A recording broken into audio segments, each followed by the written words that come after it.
¿Qué se sabe sobre el origen de esta reina egipcia? ¿Es cierto que su belleza era legendaria? ¿Cómo llegó a ser reina de Egipto? ¿Qué tipo de revolución religiosa y política llevó a cabo? ¿Qué enigma histórico rodea a su repentina desaparición? Para responder a estas y otras cuestiones, tenemos con nosotros a Núria Castellano, doctora en Historia, investigadora de la Universidad de Barcelona y miembro de la Sociedad Catalana de Egiptología. Doctora Castellano, muy buenas noches. Buenas noches. Bienvenida, Núria. Un placer tener gente de tu talla en este programa. Muchas gracias. Gracias a ti, gracias a ti. Hablamos del nombre y de la belleza de esta mujer, ¿no? Y a mí me gustaría que, para empezar, hablar de algunos de estos enigmas históricos que presenta la que para muchos es la reina más importante del Antiguo Egipto. ¿Qué significa el nombre de Nefertiti, por ejemplo? ¿Cómo se traduce? Nefertiti significa la bella ha llegado.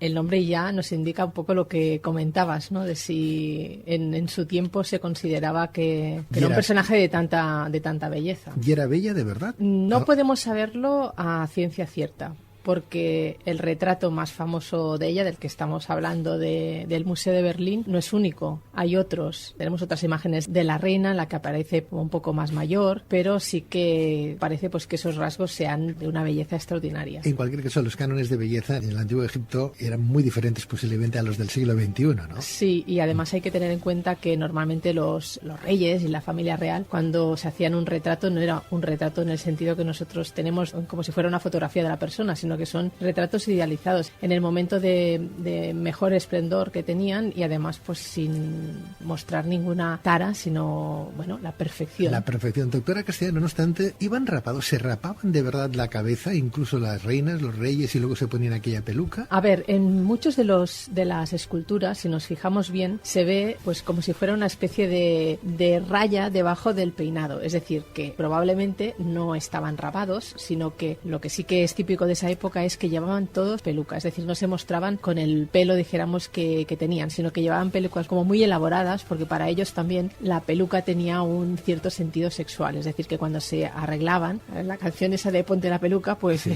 Para los antiguos egipcios eso tenía una connotación erótica. ¿Solamente los reyes y las reinas o también se ponían esa peluca la gente de a pie? Normalmente los que tenemos representados y de los que más conocemos son de la clase alta, y todos ellos sí que llevarían diferentes tipos de peluca. Cuando tenemos imágenes de los trabajadores, de los campesinos, sí que se muestran a veces calvos, pero calvos de calvicie. Los que sí que se rapaban eran los sacerdotes. Cuando tenían que ejercer en el templo, se depilaban absolutamente todo el cuerpo, con lo cual ellos sí que se rapaban. Nefertiti nació en el año 1370 a.C. y en este sentido, y si nos referimos a sus orígenes, ¿se sabe quiénes fueron sus padres? Provenía de una familia real.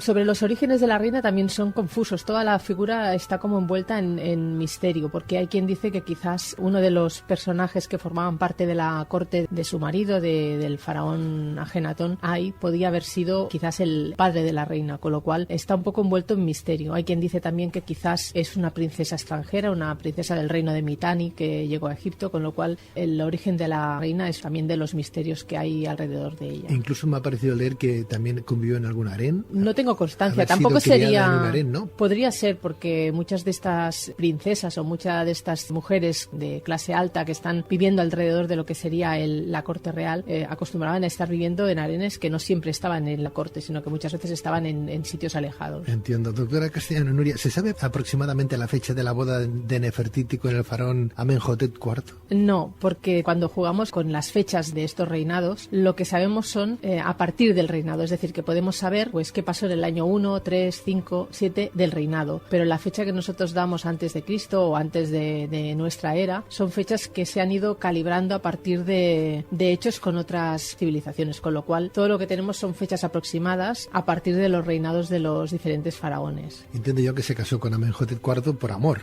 Bueno, en esa época los casamientos o como mínimo los matrimonios reales eran matrimonios concertados y con alguna finalidad, dijéramos, política. En el caso de Ajenatón es una historia un poco curiosa porque todo lo que realizó parece estar muy relacionado con su mujer, es decir, tuvo un papel tan destacado que sí que parece que la tuvieran una consideración especial, ¿no? Como para darle tanto poder como le dio. ¿Se casó solamente una vez? Se le conoce solo una esposa principal. pero hay una serie de personajes como Quilla y, bueno, como la supuesta madre de Tutankamón, que tienen un papel importante. Como matrimonio o como esposa principal solo tuvo a Nefertiti, pero se casó sí que es verdad que se casó después con una hija suya, con Meritatón. ¿Nefertiti vivió muchos años? Desde hace relativamente poco tiempo la historia se ha ido cambiando. Hasta hace muy poco se consideraba que a los 12 años del reinado de Amenhotep IV, de Ajenatón, de su marido, la reina desaparece, es decir, ya no se vuelve a nombrar ni se vuelve a mostrar en relieves. Y durante mucho tiempo se dijo, bueno, pues es que ella ha muerto, por eso desaparece de la escena. Ahora, desde hace poco tiempo, se han vuelto un poco a revisar todas las inscripciones, los relieves, los documentos, y se cree que no murió, sino que cambió de nombre y empezó a tener un papel mucho más importante, con lo cual dijéramos que el periodo de vida se le alarga durante unos cuantos años más. Probablemente no debió pasar de los 50 quizás, porque hay también, con la fecha que se supone que nació y ahora esta nueva interpretación, se habla quizás de unos 50 años. ¿50 años con hijos? Sí, con hijas. ¿Con hijas todas? ¿Cuántas? Con hijas 6. 6 hijas. Yo te hablo todo el rato de Amenhotep IV, que también cambió de nombre por Ajenatón, ¿no? Sí. Te oigo que me hablas de Ajenatón, digo, pues es el mismo, ¿no? Sí. Ajenatón y Amenhotep, ¿qué significa uno y qué significa el otro? Si tiene definición. Los faraones tenían 5 nombres. 5 todos. Sí, cuando ascendían al trono se les componía, dijéramos que una titulatura que estaba formada por 5 nombres. Nosotros normalmente cuando hablamos de ellos, por ejemplo de Tutankamón, conocemos el de Tutankamón, pero tiene otros nombres, tiene pues eso, hasta 5 nombres. Un poco el nombre por el que nosotros lo conocemos ya te daba un poco la pista de, por ejemplo, qué tipo de política religiosa iba a seguir. La familia de Amenhotep IV, al llamarse Amenhotep, Amenhotep significa el dios Amón está contento, con lo cual aquella te da una pista, predomina y van a favorecer el culto al dios Amón. ¿Qué hace él? Pues entre otras cosas provoca una ruptura religiosa muy grande y abandona este culto al dios Amón y da preponderancia al dios Atón. Por eso pasa de llamarse Amenhotep a llamarse Ajenatón, es decir, cambia absolutamente el nombre. O sea, primero se llamaba Amenhotep, Amón, Ajenatón, Atón, está claro. Si nos referimos al ámbito espiritual en este antiguo Egipto, Nuria, hay que apuntar que desde los inicios del Egipto faraónico, la religión había ido, mejor dicho, adaptándose a los diversos factores de carácter histórico que tanto social como culturalmente influenciaban la vida espiritual de los antiguos egipcios. Y en este sentido, conforme se sucedían las distintas dinastías egipcias, los centros de poder e influencia iban sufriendo cambios y desplazamientos, originando variaciones en las prácticas religiosas y en el panteón egipcio, como acabas de demostrarnos, ¿no? Si nos referimos, por ejemplo, a las creencias religiosas que existían en el momento en que el faraón Amenhotep llegó al poder, es cierto que la élite sacerdotal adoraba entonces especialmente al dios Amón, como bien comentabas. En Egipto se puede decir que fue una civilización politeísta que tenía muchos dioses. Durante el Imperio Nuevo, durante esta dinastía 18, que es cuando reina Ajenatón, de todos los dioses hay uno que dijéramos que está por encima de los demás, que es el dios Amón. Incluso coge características de otros dioses, por eso lo hemos representado como Amón-Re, es decir, que toma las características del dios Re, es decir, que hay culto a todos los dioses, pero este tiene una preponderancia especial. La clase sacerdotal y el pueblo llano adoraba a todos los dioses. Pero ¿qué pasaba? Que este dios, por ejemplo, era un dios como un poco destinado a las élites, un dios oculto, y la gente normal, el pueblo llano, rendía culto a todos los dioses, pero especialmente a los que le podían ayudar en su vida diaria. Pues a la diosa Tueris, al dios Bes, es decir, a los dioses de protección de la casa, de la familia, de los niños, del matrimonio. Todos estos cargos, es decir, la clase alta, el ser primer, segundo, tercero, cuarto sacerdote de Amón, implicaba también toda una serie de beneficios, con lo cual la clase alta, la nobleza, tanto sacerdotes como nobles y administración, evidentemente estaban alrededor de este culto al dios Amón. Atón era una deidad solar del antiguo Egipto que representaba el disco solar en el firmamento, sí. Se le consideraba el espíritu que alentaba la vida en la tierra en la mitología egipcia. ¿Amón cómo era representado? Normalmente se le representaba como un hombre con una corona con 2 plumas muy altas. También se le podía representar con cuerpo de persona, con cuerpo de hombre, pero con cabeza de carnero, porque este dios tenía una serie de animales que eran sagrados para él, y el carnero es uno de ellos. Cualquier persona que haya ido a Egipto y haya visitado en la ciudad de Luxor el templo de Karnak recordará que antes de entrar hay una avenida con todos estos animales. Son los animales sagrados del dios Amón, a quien está dedicado el templo principal de Karnak. ¿En qué consistió la llamada revolución o cisma de Amarna llevada a cabo por Akenatón? ¿En qué sentido significó un cambio radical en la sociedad y en la cultura egipcia? ¿Y cuál fue el papel de Nefertiti en esta reforma, Nuria? Bueno, Akenatón, Amenhotep IV, había ido poco a poco, no solo él, sino incluso su padre y su abuelo, todo y que no se cambiaron el nombre, empezaron a dar mucha más preponderancia al culto al dios Sol, a Re, y evidentemente Atón también forma parte de este culto solar, con lo cual ya por miedo al gran poder que estaban acumulando los sacerdotes de Amón, lo que hicieron un poco fue una contraposición. Vamos a dar pues más preponderancia a otro culto para que los sacerdotes de Amón pues no tengan tanto poder. Amenhotep lo que hace es romper absolutamente con esto. Primero lo que hace es cambiarse el nombre, pasa a llamarse Amenhotep, es decir, del dios Amón pasa a llamarse Ajenatón, dios Atón. Segunda cosa que hace, abandona la capital, Tebas, y se traslada a un lugar donde nadie había vivido y donde no vivirá nadie más, la ciudad de Ajetatón, lo que nosotros llamamos como Amarna, donde se descubrió el busto de Nefertiti. Además, llega un momento en que prohíbe el culto a cualquier dios y cierra todos los templos. Eso no quiere decir que la gente realmente no siguiera adorando a sus dioses. De hecho, en la propia ciudad de Amarna se han encontrado casas donde había pequeños altares y figuritas de otros dioses. Pero, en definitiva, dijéramos que elimina todos estos sacerdocios, cierra todos los templos, y a partir de ese momento el único intermediario entre el dios y los hombres es él o su mujer. Es decir, que Nefertiti en estos momentos está en una posición de igual a igual en el campo religioso. Pero es que además en el campo político, por algunos de los relieves, también parece que Nefertiti tuvo algún papel más que el de simple consorte de Ajenatón. Creo que en alguna figura Nefertiti aparece tocada con la doble corona, ¿no? Y con los cartuchos reales en vez de uno. Sí, y luce sobre todo una corona muy especial, que es con la que vemos representado en el famoso busto de Berlín, pero es que incluso aparece golpeando a los enemigos con una maza, que es una escena que solo hace el faraón, con lo cual aquí ya nos está dando una pista de que realmente... ¿Y ese cambio politeísta a monoteísta, a qué se debió? Bueno, un cambio lánguido, ¿no? Porque claro, todavía había gente que seguía dando culto a Amón y a todos sus dioses, ¿no? Entre comillas. Yo siguiendo a otros... ¿Tú por qué estás aquí? Yo siguiendo a otros egiptólogos, lo pienso yo porque, bueno, después de consultar muchas teorías, me parece que es una bastante acertada. Yo tampoco hablaría de monoteísmo, porque esto después nos iba a hablar que es el primer monoteísmo de la historia, que si Moisés, por aquí por allá. Yo creo que lo que hubo fue una exaltación de un dios por encima de los otros, lo que se llama el enoteísmo. Tampoco era raro, Amón ya lo había hecho, ya se había un poco adueñado del resto del panteón, y ahora lo que hace Ajenatón es hacer lo mismo con otro dios. Por una parte, yo creo que sobre todo lo hizo por cuestión de contrarrestar el poder tan grande que tenían estos sacerdotes. El poder, la influencia política, pero también el poder económico. Toda la reforma, el construir una ciudad nueva, esto implica también un gasto muy grande en cuanto a Estado, con lo cual tampoco es extraño que cierre los templos. Cada templo implica un gasto muy grande, con lo cual llega un momento en que los templos no se pueden mantener. Además, todos aquellos sacerdotes del culto a Amón que podían, de alguna manera, plantearle algún problema, literalmente los envía, por ejemplo, al desierto. Es decir, los que puedan a mí darme problema, los alejo. Los templos cerrados porque tengo un gasto enorme en la construcción de una ciudad. Pero sobre todo, yo creo que fue este deseo, dijéramos, de querer... perdón, ¿eh? Sí, no, tómate un poquito de agua, faltaría más, que nos pasa a todos, ¿eh? Pues yo creo que sobre todo fue esta idea de intentar controlar él, es decir, que no tuviera este poder de Amón, sino,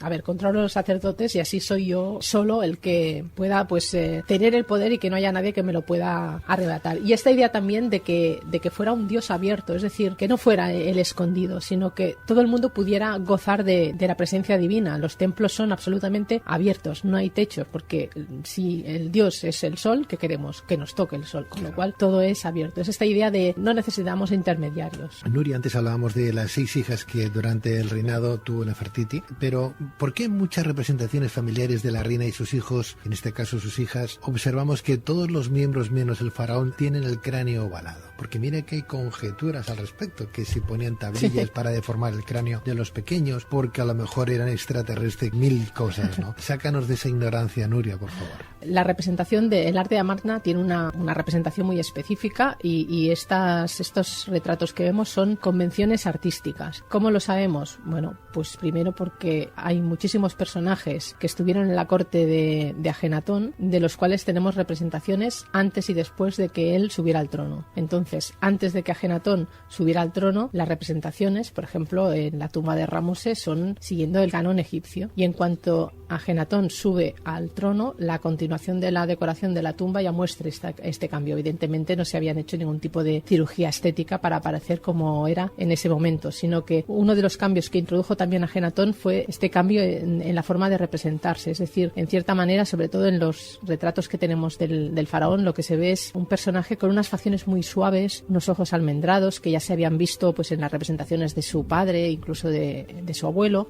unos rasgos muchas veces no se le representa ni con sexo, es decir, un ser andrógino. Él mismo, un poco en estas representaciones, quería llegar a representar el poder de la vida, con lo cual tiene conjuntamente la representación masculina y femenina en sí mismo. Es decir, que el tipo de representación, este cráneo que vemos, son convenciones artísticas que surgen en este determinado momento y que no volverán a surgir. ¿No se ha encontrado ningún cráneo deformado a ese nivel o sí? No. El retrato que hay, o la reconstrucción de Tutankamón, hijo de Ajenatón, le muestra con un cráneo, evidentemente cuando nos lo presentan con un cráneo rasurado, con lo cual dijéramos que la forma de la cabeza es como más exagerada y sí que tiene un pequeño cráneo alargado, pero ni mucho menos, por decirlo muy exageradamente, al estilo Alien, es decir, no es tan exagerado. Hacia el año 1336 a.C., tras el 14º año del reinado de Akenatón, el nombre de Nefertiti desaparece por completo.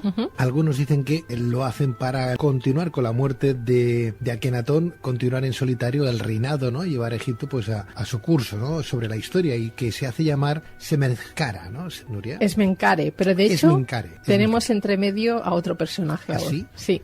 De hecho, entre Ajenatón y Esmencare tenemos otro personaje que se llama Neferuatón. Ya ves que los nombres también son bonitos. Pues como coincide con esta desaparición del nombre de Nefertiti, lo que se cree es que Nefertiti cambió su nombre y a partir de ese momento pasa a llamarse Neferuatón e incluso actúa como corregente. Es decir, que el gobierno está en mano de dos personajes, de Ajenatón y de Neferuatón. Posteriormente aparece este otro personaje, Esmencare, del cual hay muchísimas teorías.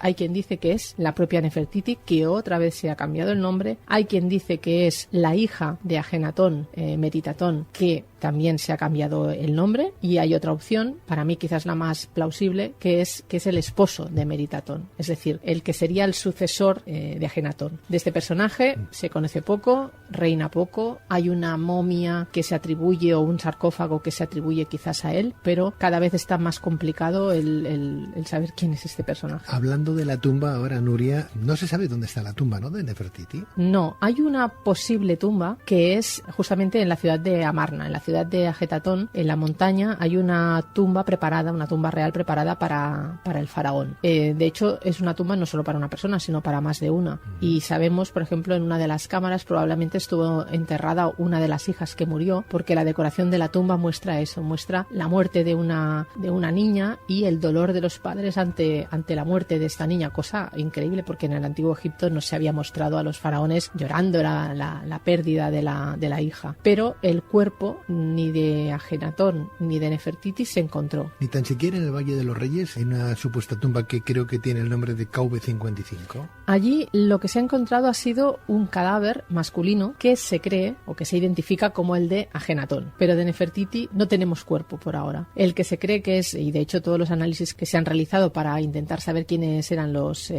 padres de Tutankamón se han hecho partiendo de la base de que el famoso cadáver masculino que hay en esa tumba es el de Ajenatón.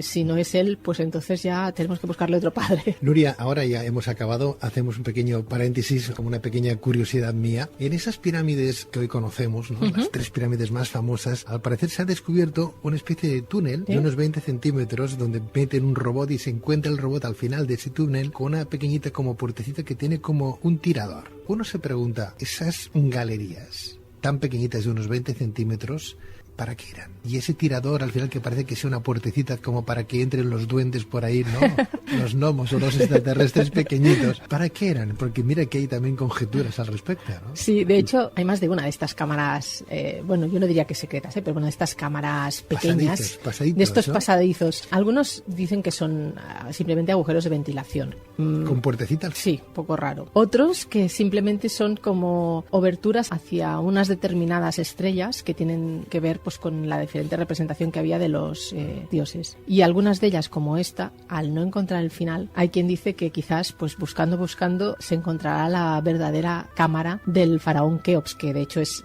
esto que estamos contando es de la gran pirámide, de la pirámide de Keops. Entonces se dice que quizás la cámara que se muestra no sería la verdadera cámara del sarcófago, sino que hay otra cámara que aún quizás guarda pues todos los tesoros. Y con los adelantos que tenemos hoy, que uno pone una especie de robot delante y te hace de forma tridimensional lo que hay dentro de la pirámide, no se sabe. No, la verdad es que no se sabe, es decir, no se puede decir a ciencia cierta que no hay ninguna cámara más en la pirámide. ¿Ah, sí? ¿Podría albergar alguna cámara más no descubierta todavía? Podría ser, no es muy normal porque no acostumbraban tampoco a hacer muchas cámaras dentro de la pirámide. Normalmente hacían una o dos, una que a lo mejor podía estar en este caso en el centro de la pirámide, otra que podía estar un poco a nivel de tierra, pero no acostumbraban a hacer muchas cámaras, con lo cual aquí ya tenemos, si no recuerdo mal, ya tenemos 3, con lo cual ya es un poco raro que haya más, pero no hay nadie que pueda decir, no, es que seguro que no hay nada más. De todas maneras, tampoco podemos ir agujereando mucho la pirámide porque con las toneladas de piedra que hay, o no podían ir haciendo tampoco muchas cámaras vacías. Nuria, un día hablaremos desde ese punto de vista también esotérico, ¿no? Pero esotérico bien entendido, por ejemplo, en el enigma de la Esfinge, porque claro, hay dataciones de 10.000 años de esa Esfinge, que si el diluvio universal también pudo causar la erosión que tiene, hay una especie de oquedades y demás, como está erosionada por efecto del agua, ¿no? Y uno piensa, pues tan antigua podía ser la Esfinge, ¿no? Un día hablaremos, si te parece bien, de ese tema, ¿sí? Muy bien. Pues Nuria Castellano, doctora en Historia, investigadora de la Universidad de Barcelona y miembro de la Sociedad Catalana de Egiptología, gracias a vosotros y muchas felicidades. Muchísimas gracias. Buenas noches. Hasta la próxima.